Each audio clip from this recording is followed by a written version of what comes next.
안녕하십니까, 임정 권사입니다. 오늘은 지난 시간에 이어서 여호수아 5장을 들어갈 차례입니다. 이번 주간에 이어지는 여호수아가 여호수아서에서 가장 흥미진진한 그 스토리가 아닐까 해요. 이제 드디어 그 요단 동쪽에서 요단강을 건너서 요단강 서편 가나안 땅으로 들어왔거든요. 제일 먼저 들어온 땅이 그 길갈이라는 곳이잖아요. 길갈이라는 곳에 그 이스라엘 백성들이 다 건너와서 진을 치고, 그곳에 지난 시간에 그 요단강을 건넌, 하나님의 이적으로 요단강을 건넌 것을 기념하기 위해서 12돌을 세운 것까지 우리가 읽었는데, 그리고 나서 그 길갈에서 행한 가장 처음 일이 뭐냐면 하나님의 명령에 의해서 할례를 행하는 거예요. 우리의 상식으로는 너무나 이해되지 않는 부분이죠. 전쟁을 앞둔, 가나안 땅이 비어있는 것이 아니라 가나안에 7족속들이 있고, 그 7족속들과 함께 이제 전쟁을 치르고 성읍을 하나하나 정복해야 가야 하는 입장에서 할례를 행해 가지고 그 위험한 상황에 처하는 그런 경우일 수 있는데, 먼저 할례를 행하고, 그리고 유월절을 지키고, 이렇게 하나님의 택한 백성으로서의 정체성을 확립하는 일에 제일 먼저 시간을 할애하고 이렇게 행하는 것을 볼 수 있습니다. 5장 들어가도록 하겠습니다. 이스라엘 백성들이 이 요단강을 건너서 지금 이 길갈이라는 곳에 진을 치고 있다는 소식을 들은 이 가나안 서쪽의 족속들이 굉장히 두려움에 떨고 있다는 소리로 5장이 시작을 합니다. 여기 표현을 보면 요단강 서쪽에 있는 아모리 사람의 모든 왕과 해변에 있는 가나안 사람의 모든 왕이 주께서 이스라엘 자손 앞에서 그들이 요단강을 다 건널 때까지 그 강물을 말리셨다는 소식을 듣고 간담이 선을 했고 이스라엘 자손 앞에서 용기를 잃고 말았다고 그렇게 이제 표현이 되어 있거든요. 근데 여기서 아모리 사람의 모든 왕과 라고 할 때 그 아모리 사람은 여기 지금 아모리 족속만 말하고 또 가나안의 그 해변에 있는 가나안 사람의 모든 왕 할 때 여기 가나안 족속만 말하는 게 아니라요. 이렇게 지금 가나안 족속, 아모리 족속이 이렇게 여기에 살고 있는 그 족속을 지칭하는 이름이기도 하지만 이 가나안 땅에 살고 있는 그 7족속을 대표하는 그런 그 대명사로도 쓰이거든요. 특히 이 가나안 서쪽을 보면 이렇게 산지도 있고 또 이렇게 해안 네, 자리 잡고 있는 평지도 있는데 산지에 살고 있는 사람들을 아모리 족속이라고 하고 그 평지에 살고 있는 사람들을 가나안 족속이라고 이렇게 분류하는 경우가 있거든요. 그러니까 여기서는 산지에 사는 가나안 족속이든 평야에 사는 가나안 족속이든 이런 뜻으로 보시면 될 것 같아요. 그러니까 모든 이 가나안 요단강 서쪽의 가나안 족속들이 이스라엘 민족이 요단강을 건너왔다는 소리를 듣고 아주 두려움에 휩싸였다는 이야기를 먼저 하고 시작을 합니다.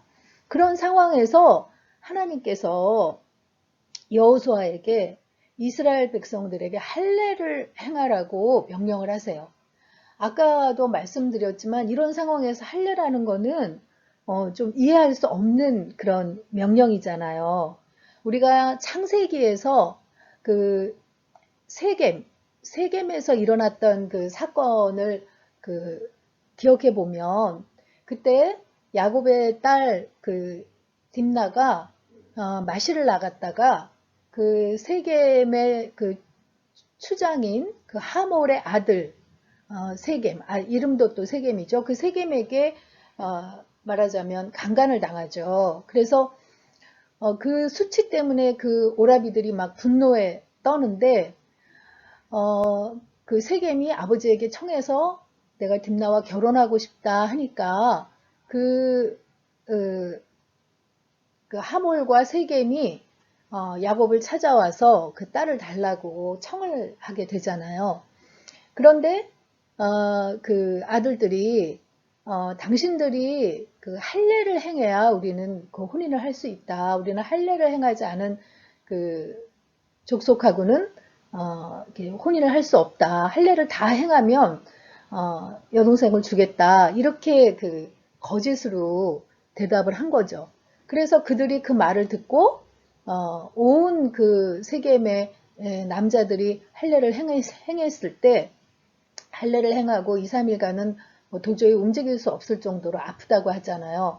그런 상황에서 그 레위와 그 시므온이 그 세겜성을 거의 전멸하다시피 하는 그런 사건이 있었어요.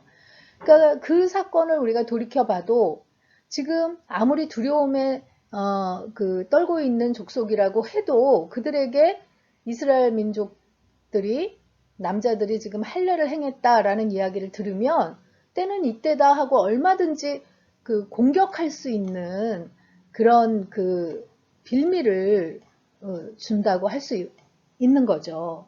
그렇지만 하나님께서 왜 이런 상황에서 할례를 명하셨겠어요? 이 이스라엘 백성들이 애굽에 살 때까지는 그래도 그 야곱 때부터 이어 내려오면서 할례를 그들 이스라엘 민족의 정체성을 구별짓는 그런 그 행위라고 인식을 하기 때문에 할례를 쭉 행했었거든요. 근데 광야에서 40년을 보낼 때는 계속 이주하면서 보냈기 때문에 그 광야에서 태어난 2세대, 3세대들에게는 할례를 행하지 못했어요. 그렇기 때문에 하나님께서는 할례를 먼저 행해서 이 가나안 땅에 들어온 이스라엘 백성들이 하나님의 언약 백성으로서의 정체성을 갖기를 요구하셨다는 거죠. 할례를 통해서 자신이 누구인지 왜 가나안 땅을 정복해야 하는지 알아야지만 한다고 생각을 했기 때문이에요. 무엇보다도 여리고 성읍을 제일 먼저 이제 정복을 하기 위해서 전투를 해야 하는데 이 여리고 전투를 시작으로 하는 가나안 정복은 이스라엘의 전쟁이 아니라 하나님의 전쟁이라는 것을 말씀하시는 그런 의미라고도 할 수 있겠습니다. 여호수아도 여리고 전쟁이 이스라엘의 전쟁이 아니라 하나님의 전쟁이라는 사실을 누구보다 잘 알고 있었기 때문에 너는 돌칼을 만들어 이스라엘 자손에게 다시 할례를 베풀어라 라고 하신 하나님의 명령에 순종합니다. 돌칼을 만들라는 건요, 이 지금 길갈에 진치고 있는 여기 지금 이 평지에는 이 사해의 그 염분을 머금어서 단단하게 굳은 그 돌들이 이렇게 깨뜨리면 이렇게 날카로운 단면을 가진, 그래서 이 광야의 지프차들을 주로 이렇게 가지고 운전을 해서 지금도 지나가는데 이런 돌에 잘못 이렇게 바퀴가 이렇게 넘어가다 보면 타이어가 펑크 나서 여분의 타이어를 반드시 가지고 다녀야 한다고 이렇게 말씀하는 것을 들었거든요.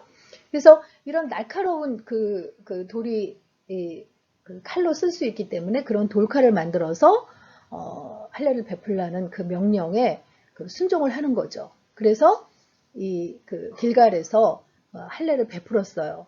그리고 나서 이제 여호수아가 이스라엘 백성들에게 할례를 베푼 이유를 이제 설명을 하죠. 우리가 광야 생활 동안에 할례를 못했기 때문에 지금 하나님의 언약 백성으로서 할례를 먼저 받아야 한다고 이제 설명을 하는 거예요. 그리고 이제 여호수아서 5장 8절하고 9절에서는 길갈의 라는 곳에 지명이 붙여진 의미를 설명을 하고 있는데요.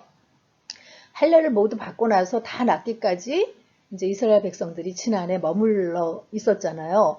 근데 그동안에 누구도 이스라엘을 공격하지 못하도록 하나님께서 지켜주십니다. 하나님의 전쟁이니까 하나님께서 책임져 주시는 거죠. 그리고는 하나님께서 여호수아에게 너희가 애굽에서 받은 수치를 오늘 내가 없애버렸다 라고 말씀을 하세요.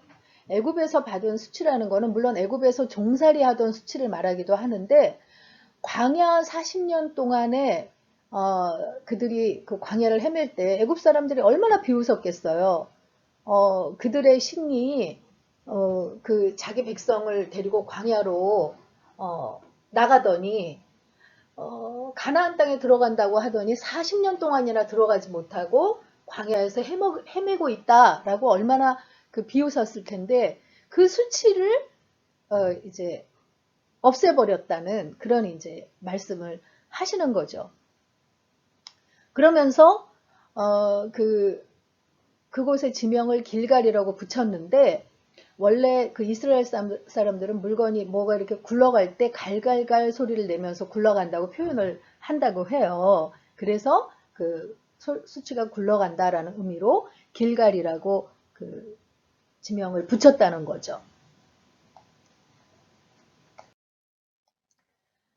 그리고 나서 이제 두 번째로 한 그 행동이 6월절을 지키는 거예요. 백성들이 이제 출애굽을 하고 나서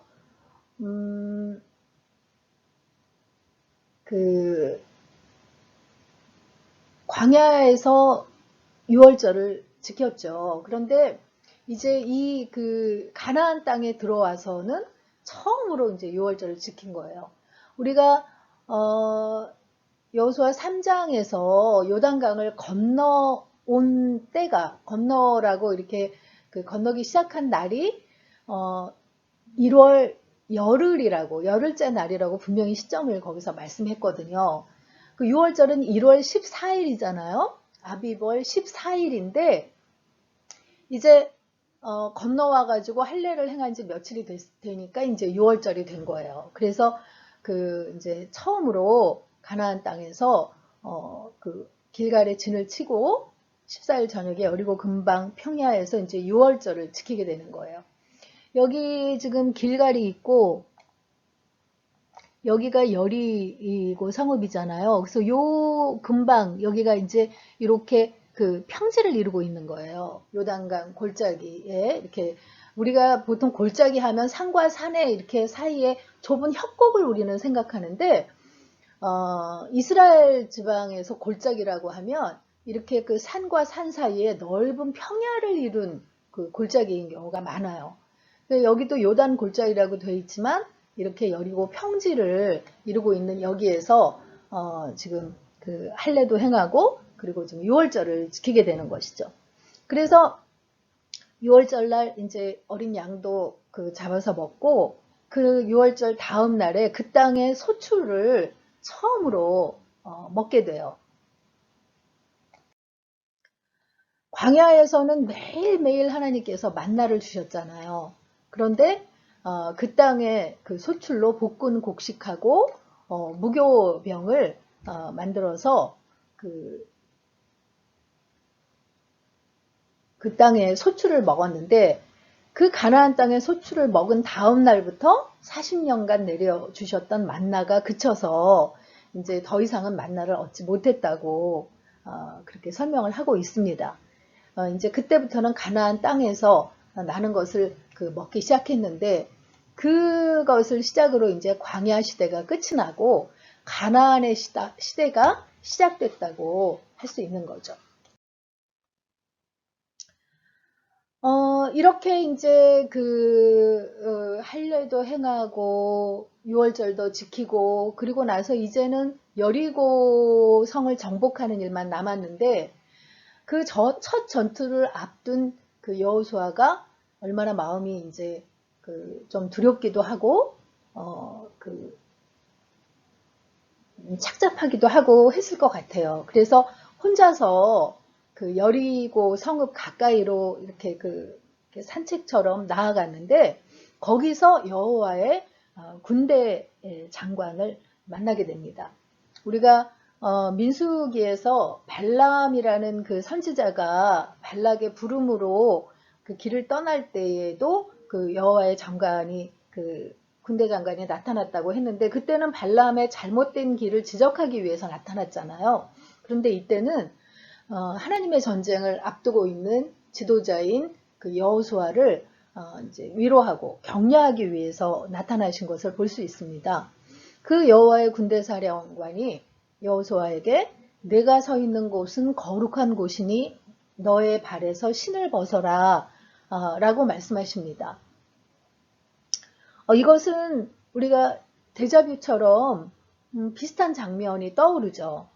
하나님께서 호렙산에서 모세를 처음 만나는 장면에도 내 발에서 신을 벗으라 내가 선 곳은 거룩하니라 라고 말씀하셨잖아요. 그때도 설명을 드렸듯이 신을 벗으라는 것은 더 이상 주인으로 살지 말고 종으로 살라는 그런 뜻이라고 했어요. 종은 신을 신지 않는다고 하잖아요. 그래서 너가 주인 된 삶을 살지 말고 나를 주인 삼아서 너는 나의 말에 순종하는 종으로 살아라 라는 뜻이고요. 두 번째는 그 신은 그 여러 곳을 돌아다니면서 이렇게 더러움을 상징하는 그런 그 물건인데 그 더러움을 상징하는 신을 벗고 하나님 앞에서 이렇게 거룩하라고 그런 뜻으로 이제 그 명령하신 거라는 거죠. 그래서 그 여호수아에게 나타난 그 여호와의 그 사령관이 내 발에서 신을 벗으라. 내가 선 곳은 거룩하니라 하니까 여호수아가 그대로 그 순종했다고 이제 5장을 마치고 있는데 그것은 이제 하나님께서 그와 함께 하겠다고 하나님께서 함께 할 테니 너는 그 내 말에 순종하기만 하면 된다라고 이렇게 격려하시는 그런 뜻이라고 할 수 있겠죠. 그래서 오늘의 묵상 포인트는요. 여호수아에게도 발에서 신을 벗으라 하는 것이 그 자신의 더러움을 깨끗하게 하라고 그래야 하나님을 더 가까이 할 수 있기 때문에 하나님과 함께하며 그의 명령을 따르는 종으로 살아라 라고 이렇게 하시는 말씀이라고 했는데 하나님을 가까이 하기 위해서 내가 누구인지 자신의 정체성을 분명히 하고 있는지 한번 점검해 보자는 거예요.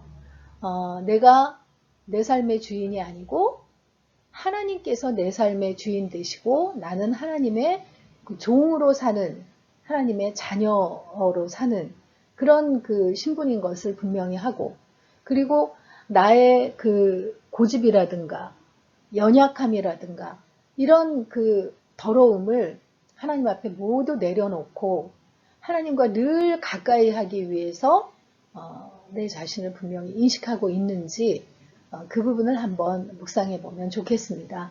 우리 여호수아 5장 읽고 마치도록 하겠습니다. 5장 요단 서쪽의 아모리 사람의 모든 왕들과 해변의 가나안 사람의 모든 왕들이 여호와께서 요단물을 이스라엘 자손들 앞에서 말리시고 우리를 건너게 하셨음을 듣고 마음이 녹았고 이스라엘 자손들 때문에 정신을 잃었더라.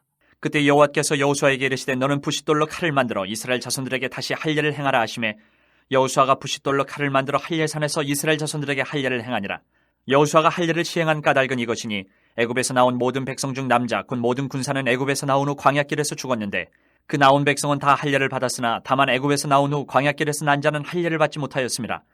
이스라엘 자손들이 여호와의 음성을 청종하지 아니하므로 여호와께서 그들에게 대하여 맹세하사 그들의 조상들에게 맹세하여 우리에게 주리라고 하신 땅 곧 젖과 꿀이 흐르는 땅을 그들이 보지 못하게 하리라 하시매 애굽에서 나온 족속 곧 군사들이 다 멸절하기까지 40년 동안을 광야에서 헤매었더니 그들의 대를 잇게 하신 이 자손에게 여호수아가 할례를 행하였으니 길에서는 그들에게 할례를 행하지 못하였으므로 할례 없는 자가 되었음이었더라.